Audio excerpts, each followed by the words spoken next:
පැහැදිලි වෙන්නේ තමුන්නාංශ මේ අහන්නේ දැනට මිගෝ මහනගර සභාවට අයිති සාන්ත මරියා විදුහලට පරිහරණය සඳහා දීලා තියෙන ඉඩම ගැන වෙන්න ඇති. මොකද මේ සම්බන්ධව මේ පහුගිය කාල පරාසය තුල කතිකාවක් සිද්ධ වුණා මේක රජයේ ඉඩමක් කියලා. ඇත්ත වශයෙන්ම මේක රජයේ ඉඩමක් නෙවෙයි. මේක 1885 හෝ 1886 කියන කාලවලදී ඉංග්‍රීසි ආණ්ඩුකාරවරයෙක් විසින් මීගම මහනගර සභාව කියන්නේ එදා ටවුන් කවුන්සිල්. එතකොට ප්‍රධානයක් විදිහට දීලා තියෙනවා 702 N කියන ඔප්පුවකින් තමයි දීලා තියෙන්නේ. එතකොට ඒක දුන්නම අද වෙද්දී ඒ ඔප්පු අංකේ පමණයි තියෙන්නේ මීගම මහනගර සභාවේ. මේක නිත්‍යානුකූල ලියවිල්ලක් නැහැ. එතකොට මේක රජයේ ලේඛන ආරක්ෂණ දෙපාර්තමේන්තුවට ගිහිල්ලා මේ අංකේ දුන්නා නම් මේ දේපල පිළිබඳ සම්පූර්ණ විස්තර ලබා ගන්න පුළුවන්. ඉතින් ඒ නිසා අපිට තියෙන ප්‍රශ්නේ දැන් ඒ ඉඩම සාන්ත මරියායකට බදු දීම පිළිබඳ මට පෞද්ගලික කිසිම ප්‍රශ්නයක් නැහැ. හැබැයි බදු දුන්නද ඒ බදු දීලා තියෙන ක්‍රමය මොකද්ද?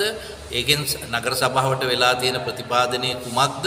නගර සභාවට ලැබිලා තියෙන මුදල මොකද්ද කියන එක ඒ පිළිබඳ මේක තියෙනවා. නමුත් මම නැවතත් කියනවා මොකද ඒක බදු දීම පිළිබඳ මගේ කිසිදු ප්‍රශ්නයක් නැහැ. නමුත් මට තියෙන එකම ප්‍රශ්නේ මේ දේපල මීගම මහනගර සභාවට නෙමෙයි අයිති කියන මතයක් සමහර නිලධාරීන් ගොඩනගන්න උත්සාහ කරනවා. එතකොට ඒක එහෙම නෙවෙයි කියන එක අපි පැහැදිලිව කියලා දෙනවා. 702 N කියන මේක අර රජයේ මේ ඉඩම් සම්බන්ධව දැන් මම කලින් කියපු ඒ ආයතනයට ගිහිල්ලා ඒකේ නිවැරදි භාවය ලබා ගන්න පුළුවන්. ඒකේ අනිත් එක පැහැදිලිව තව තියෙනවා 1922 දී මේ ඉඩම නගර සභාවේ කියන එක ඒක නගර සභාවේ තියෙන ලේඛනවල සටහන්ව තියෙනවා.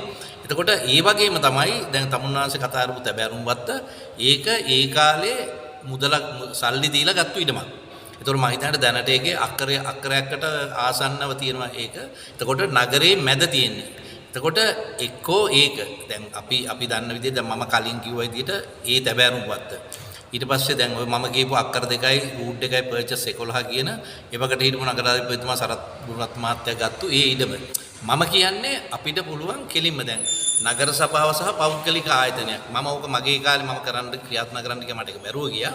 එතකොට නගර සභාව සහ පෞද්ගලික ව්‍යාපාරිකයෙක් සම්බන්ධ කර අර PP කියන ඒ ප්‍රොජෙක්ට් එකක් ඒක කරලා විශාල ආදායම් මාර්ගයක් ලබා ගන්න පුළුවන්. ඒ කියන්නේ කෝටි ගාණක් වටන ඒ තැබෑරුම්පත් කියන එකත් ටවුන් එක මැද තියෙන ඔබ දන්නවා ටවුන් එක මැද ආද පර්ච් එක කීයද කියන එක.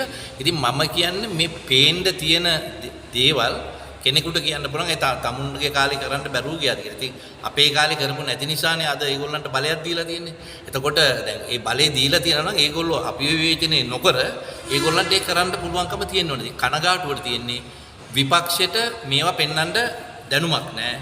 ආණ්ඩු පක්ෂයට ඇත්ත වශයෙන්ම මේක ඉන්න පාලක පක්ෂය අවබෝධයේ තියෙන ඉගෙනගත්තු වෙන්න පුළුවන්. හැබැයි මහ පොළවේ කතා නොකර මහ පොළව බලන්නේ නැතුව නිකන් කොච්චර අධ්‍යාපනය ලැබුවයි කියලා මම හිතනට මේක ගන්න බෑ. ඒ නිසා පැහැදිලිව මම කියන්නේ මේ මීගමු නගරය කියන්නේ ඊටාම සුන්දර ආර්ථිකවත් වශයෙන් ඊටාම ලෝකේ මීගම ලංකාව ගත්තොත් ඒ කියන්නේ සංචාරක කර්මාන්තය, දීවර කර්මාන්තය ඒ අතින් ගත්තම ජාත්‍යන්තර ගුවන් තොටුපළ ඒවට ආසන්නවම තියෙන නගරය.